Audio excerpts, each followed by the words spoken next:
Hello YouTube, Dave here again. Today I'm going to be going over a buyer's guide for 5th edition Dungeons & Dragons. Over the last little while I've been working on several buyer's guide videos for other role-playing game systems, and one of the comments that I've seen at least a couple of times now is a request to revisit the 5th edition line, because the last time I did a buyer's guide, I think it was a couple of years ago now. So there's been a lot of stuff that's come out since. Even if it's just been a year, there's been enough new items that come out that I think it is worth revisiting. I'm going to be formatting this similar to the other Buyer's Guide videos, so it's going to be a three-part series. This part here, part one, is going to focus on the rules items, so rule books, supplements, things along those lines. The second video is going to focus on the official Wizards of the Coast accessories. So these are going to be just the ones put out by Wizards of the Coast themselves. It's not going to touch on third-party support. Even if it's, officially licensed third-party support, I'm just going to focus primarily on the stuff that's coming out first party from Wizards, but I will be looking at accessories. And then the third video, I'm going to be going over and I guess ranking ranking the adventures from my least preferred to my most preferred. And that's one that I'm really looking forward to. And that will probably be the longest of the three because there's a lot of adventures. That was one of the main focuses for the D&D brand with 5th edition. Now, before we get started with the actual recommendations or buyer's guide section here, it is possible, and I do want to make this clear, that you can actually try D&D 5e without having to spend anything. If you go to dungeonsanddragons.com, you can download a free set of rules, basic rules, for 5th edition. And what it does is it gives you a stripped down set of rules, but it is the complete combat system. You get 4 different classes, I believe. It's been a while since I checked it, so they may have updated it with 1 or 2 more. But you usually get a full progression of levels 1 through 20 of the classes that they have available. But they do limit the options as far as archetypes or subclasses go. But if you're just looking to try it out, you're interested, you've heard about Dungeons and Dragons, and you don't know quite where to start, the basic rules will, give you an opportunity to try it out before you actually spend any money. And I think that that's a really cool thing that Wizards of the Coast did to give people that option. Before I get into the actual rule books, there were a couple of starter sets released for 5th edition D&D, and these starter sets also work with the basic rule set that you can download for free. So the first one that I'm going to talk about here was the actual original starter set. So this one came out all the way back in 2014.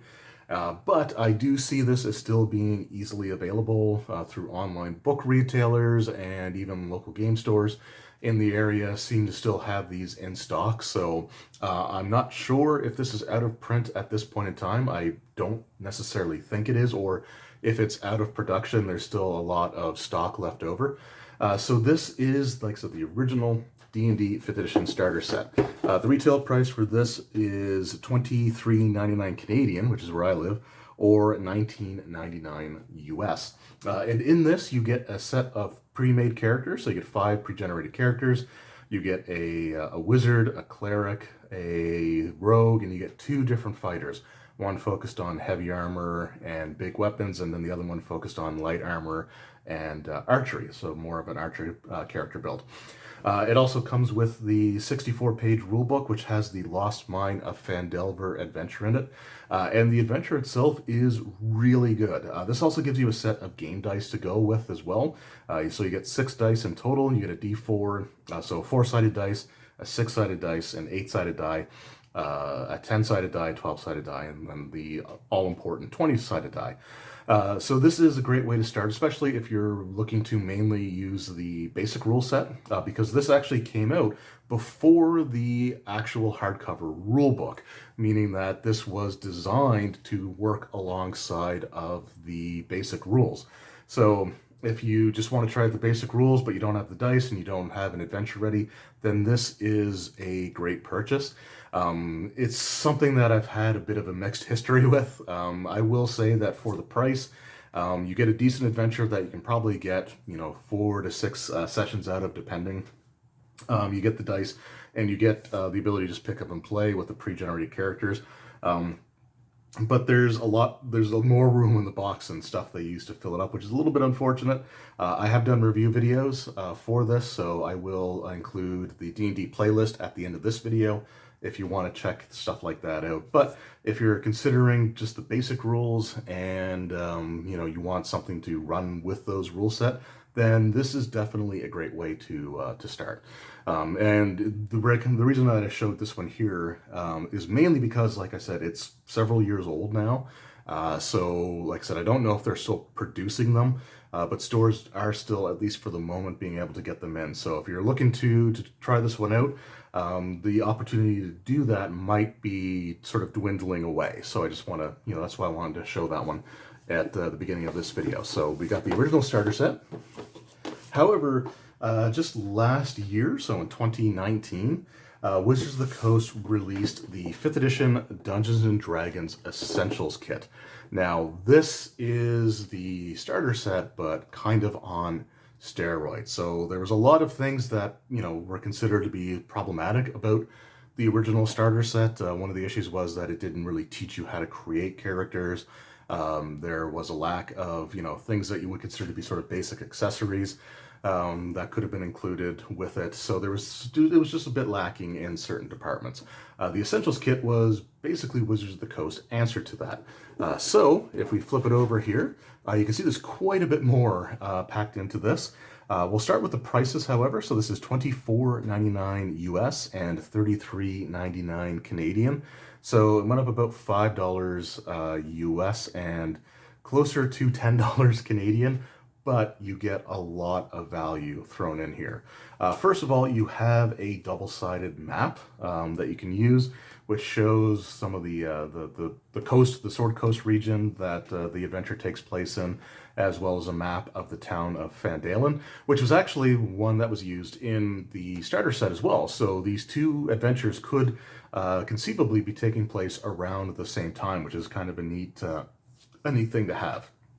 In addition to the ability to have like a pre-written adventure, which is done in a different style. So it's actually done sort of more in the small, shorter side quest type of format where the players can choose from a few different options, pursue them. And the idea is that even the lengthier quests that you can do in this should only take 1 to 2 sessions. So you can sort of get more stuff accomplished, or you feel a greater sense of accomplishment by being able to do these shorter quests along the way. This also has information on creating your character, and it gives you 5 different classes that you can try. It gives you the classic fighter, cleric, rogue, and wizard, but it also gives you the option to make a bard, which did seem like a bit of an odd choice at first. But the thing is that the bard actually fills in pretty much any role that might be missing. So they have the ability to fight, they have the ability to cast arcane spells as well as some healing magic, and they have quite a few different skills available to them. So they sort of balance, they're sort of an all-around balanced character that you can use to fill, like if you're missing a wizard, or you're missing a cleric, or you're missing a rogue, then, in theory, a bard can fill that place. Also included is a full set of 11 polyhedral dice. So this gives you what will be considered to be a standard, like a full retail set that you can get, which comes with 1 4-sided dice, 4 6-sided die, 1 8-sided die, 1 10-sided die, as well as 1 percentile die, which is a D10, but it's numbered like 1 0 2 0. So it gives you your tens digits, whereas the regular 10-sided die is your singles digits, your ones digits. So that's pretty cool. You also get the 12-sided die, and you get 2 20-sided dice because there's several mechanics in 5th edition D&D that allow you to roll 2 20-sided dice and either take the better or worse of the 2 rolls. So by giving you the 2 dice right off the bat, you could just roll them both at the same time and compare them immediately. This also comes with some cards that you can use for game aids, including information on some of the different conditions, some of the NPCs, as well as an initiative tracker, so you can give out the initiative number that people might have. So whoever gets the highest number, you can hand 1 card and go around the table that way. It also includes a Dungeon Master screen, which is something that the other set did not have. The screen is really nice. It is a thinner material compared to some of the ones you might see in the next video. but it is still a really good screen. The information on the inside is fantastic as well. So this one is definitely well worth the price that they're charging for it.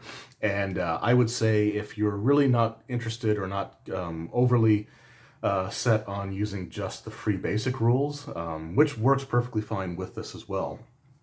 But this is the one that I would probably recommend the most. The reason I showed the original one is just the fact that it might be more difficult to come by. So if you're interested in it, now might be the time.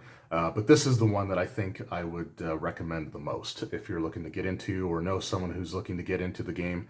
It does a great job of teaching you how to run games. It gives you some great adventures that, again, they're sort of smaller chunks, so they're a little easier to digest and not quite as intimidating as some of the larger sections of the original starter set booklet, the Lost Minds of Phandelver.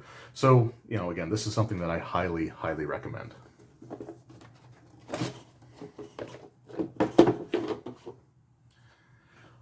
All right, so we looked at sort of the introductory products, so I'm just going to touch very briefly on the important three core rule books. So these are ones that if you are getting into Dungeons & Dragons, especially if you're going to be running games and you're serious about it, these are the books that you need to have. If you're a player, you definitely need the Player's Handbook. You can, you know, pass on the other two.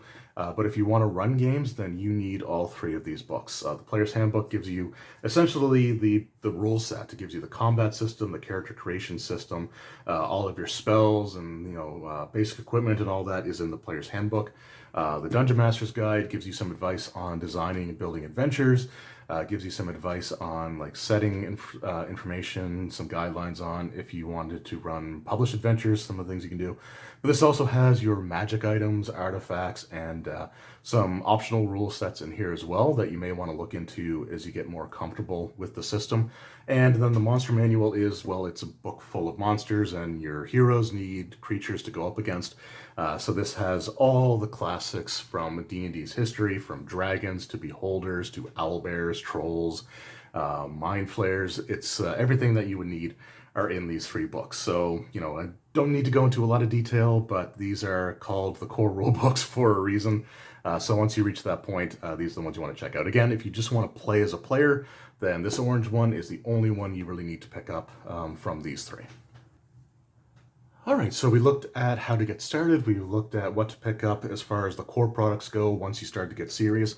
So now it's time to look at expansions or supplements. And for a system that's 6.5 years old at this point, having come out in June of 2014, there's only a handful of actual rule supplements that they've put out. So we're going to go through them relatively quickly. Again, each of these products I've done videos for in the past, be them, you know, page throughs and first impressions or full-on reviews. So they'll be included at the playlist at the end. I'm not going to go into that much detail for them here again, but I will at least touch on some of the key selling points. The first two that I'm going to show are actually ones that can equally benefit players or dungeon masters. So these are ones that you may want to have regardless of what side of the screen you're sitting on. The first one that we have is Xanathar's Guide to Everything. So this was the first real player focused expansion in terms of options that the 5th edition game has had put out. So in this, each of the classes that you had in the Player's Handbook received new archetypes or subclass options.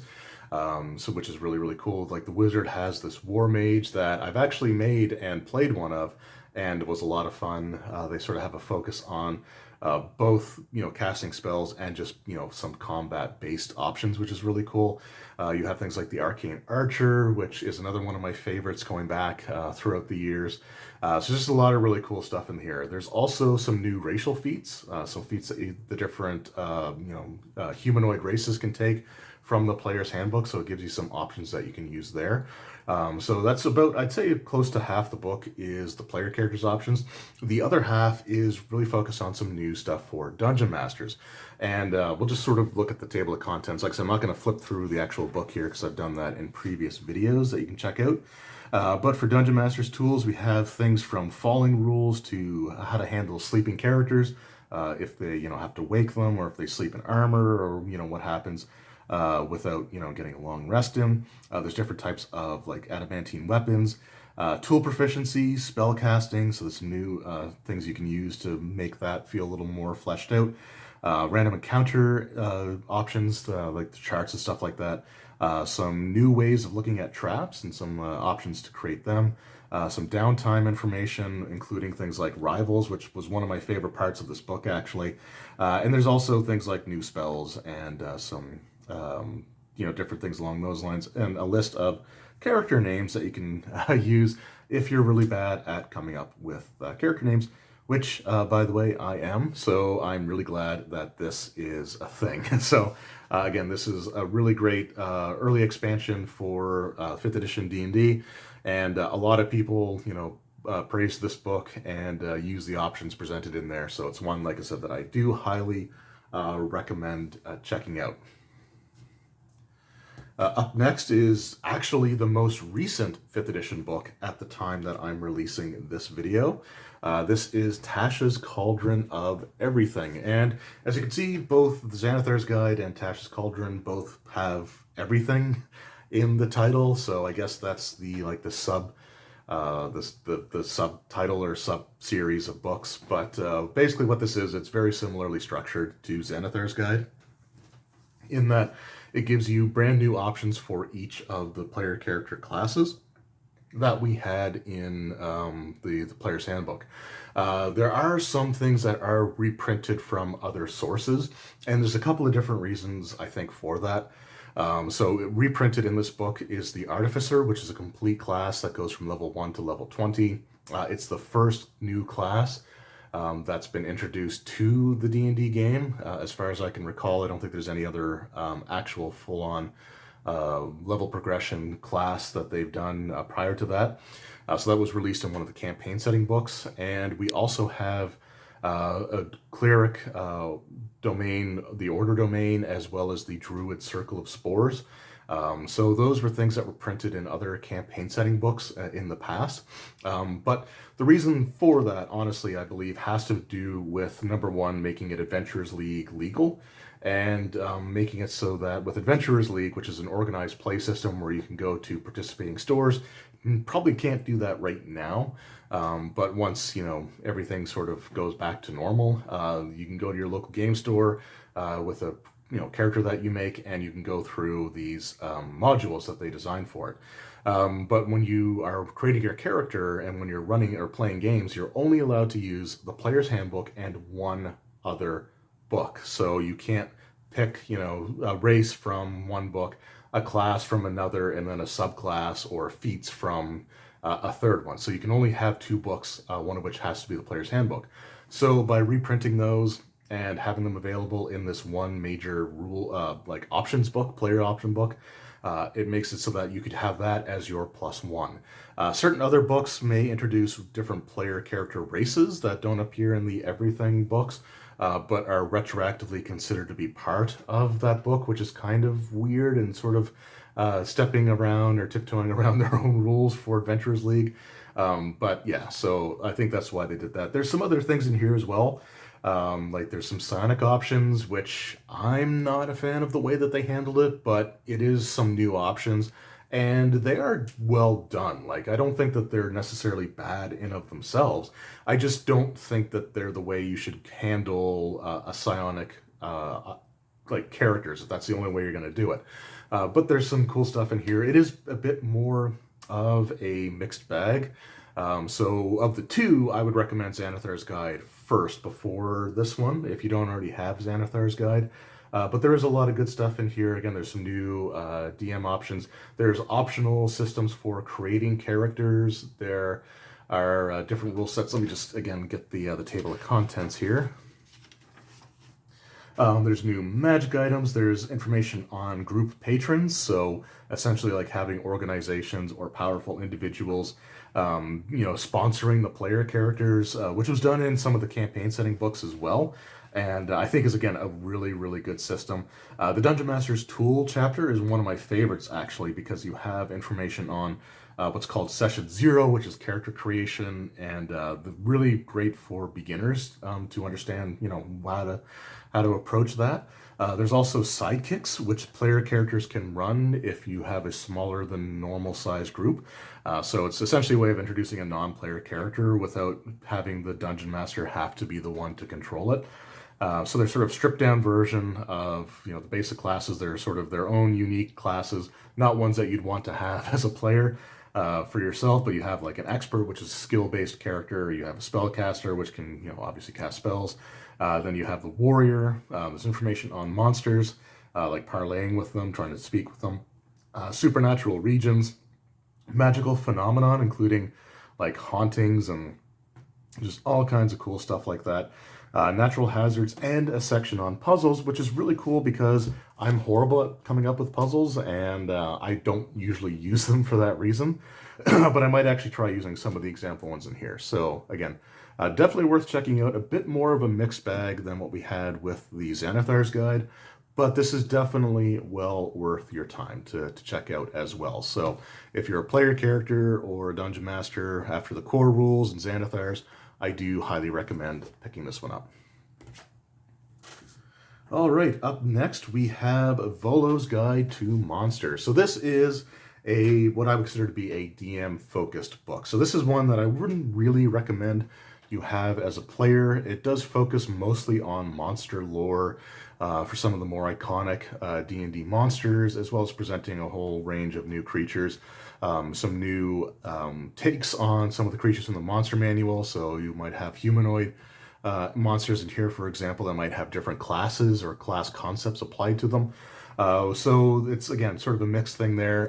There are some new player character races introduced in this book that retroactively, I believe, got assigned to Xanathar's Guide if you're using the Adventures League thing. But there are some new options, again, for player characters.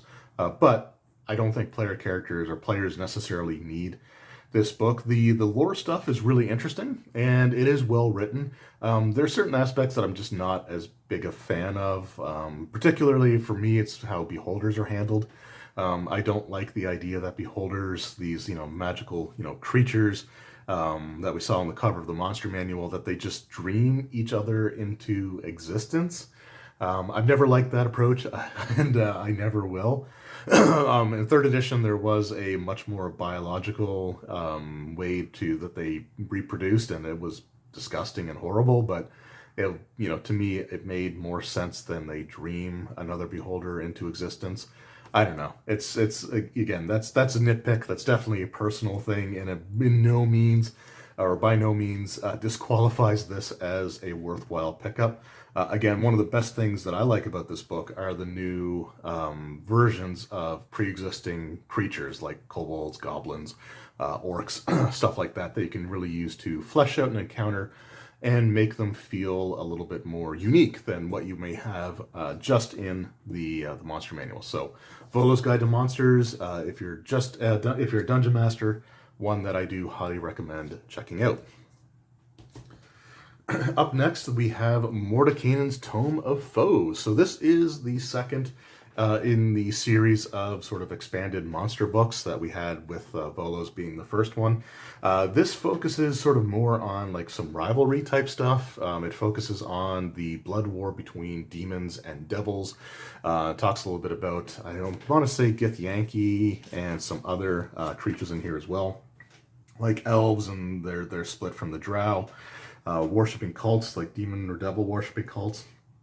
There's a lot of stuff in here. And again, there's a lot of really good flavor text in this book.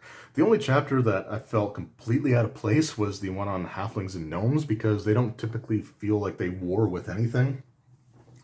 And yeah, it just seems kind of weird that they're included. But the Githyanki or the Githzerai, in their history, with being enslaved by, mind flayers and stuff like that. There's a lot of good reading in this book. There's also a ton of new monsters in here, including a whole host of demon lords and some archdevils, or, super powerful, unique devils. If you wanted to have some campaign-ending creatures. So there's a lot of really cool stuff in here as far as that goes. So again, a really good expansion. So this focuses more on unique creatures. There's not a lot of like like the orcs or hobgoblins or stuff like that in this book compared to what we had before. There's a little bit of that, like there's some different types of ogres and drow and things like that. But this is a really, really great book for having some unique new creatures for your players to go up against, as well as some potential campaign-ending villains. So some great stuff here. This one is definitely worth checking out as well. And then finally, we're going to have the most peculiar addition to this video, but this is technically a rules supplement. It's not a campaign setting. It's not an adventure. We have the Acquisitions Incorporated book. So this one gets a lot of mixed reviews and mixed feelings towards it. I actually kind of like this book. I don't think it deserves a lot of the negativity that surrounds it. I think there's, it was a fun read, it was an entertaining read, and but I must admit, again, a little bit of bias because I do love the Acquisitions Incorporated live D&D gameplay sessions. They're some of my favorites because, it's not meant to be a serious game. It's not meant to be like dramatic. It's just meant to be like, silly and funny. And it's just a great, sort of cathartic release to sit and watch. But so this book introduces a few different things. There are some new spells, some, different like corporate roles. This book has a very heavy focus on like running a corporation in your D&D game. And there is something I think that would be really, really great for, which I'll get to here in a moment. But yeah, so there's new spells, including a new spell type, or a new spell component type referred to as royalties. So there are certain spells that may have characters from Acquisitions Incorporated's name attached to it, like Jim Dark Magic and Jim's Magic Missile. That gives you sort of a more powerful version of the original Magic Missile spell, but every time you cast it, there is a gold piece requirement. So that'll just automatically teleport like one gold piece out of your pouch and send it to Jim Dark Magic. So that's kind of neat. There's a new race in here as well called the Verdun, which again, we're sort of an interesting concept. See if I can find them here. I'm not going to worry about getting to it too much. I think I've already probably gone past it. Yeah, I've definitely gone past it. But so again, it's sort of a silly book, and I don't think that you definitely shouldn't take it seriously. But one of the things that I think this could actually be used for, and I think would really, really work well with, is if you're running a D&D game based in the Eberron campaign setting. The reason for that is the Eberron setting is more closer to like modern day business and economy type stuff than what we have in Forgotten Realms or Greyhawk or Dragonlance. It's conceivable that you could have large corporations that operate in the different nations on the continent of Corvair. And if you wanted to do that, then the corporate roles, like corporate espionage stuff that sort of gets referenced in this book, I think would be actually really, really useful for that. I mean, you can leave out like the stuff like the spells that have the royalty component, and things like that. But just some information on running businesses or corporations in your D&D game, in Eberron at least, it just sort of makes sense. And yeah, if I were to run an Eberron game, I might actually try to incorporate, no pun intended, businesses and companies and stuff like that into it. So I think that the book is really cool from that aspect. And again, as a fan of Acquisitions Incorporated, I do love having some of the characters, like their stats and stuff like that you can use. And it's just, again, a funny, entertaining read. It's not one that, again, I don't really like. This isn't highly recommended. This is one of the other supplement books that's come out, so I'm going to talk about it. But like I said, if you wanted to try running business type stuff in your D&D games, then this actually works really, really well. So, again, from that perspective, and for that purpose, and really for that purpose only, unless you're just a big fan of Acquisitions Incorporated and you want to buy the book to read and have a laugh at, then that's fine as well. But it is something that I think you could find some practical use for at your gaming table. So I just wanted to include that because it is something that is out there, and just wanted to raise awareness. And again, like I said, I think it doesn't deserve a lot of the negativity. It's last in this video for a reason, yeah, absolutely for a reason.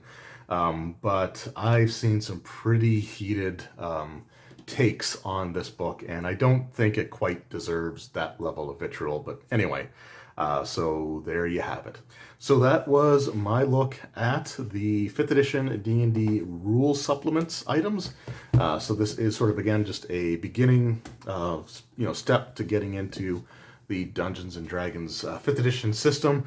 So this is it. These are all of the rule books or rules items, introductory, starter sets, core rules, and expansion rule supplements that have been released for 5th edition D&D to date. So hopefully, again, you found this video at least helpful as far as pointing you in the right directions.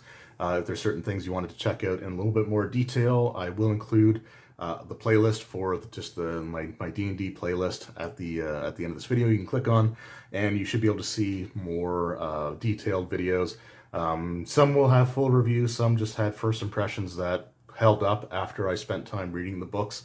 But it'll all be in there, so you can check it out if you want to see a little bit more detail. If you have any questions about these books, feel free to leave them in the comments as well.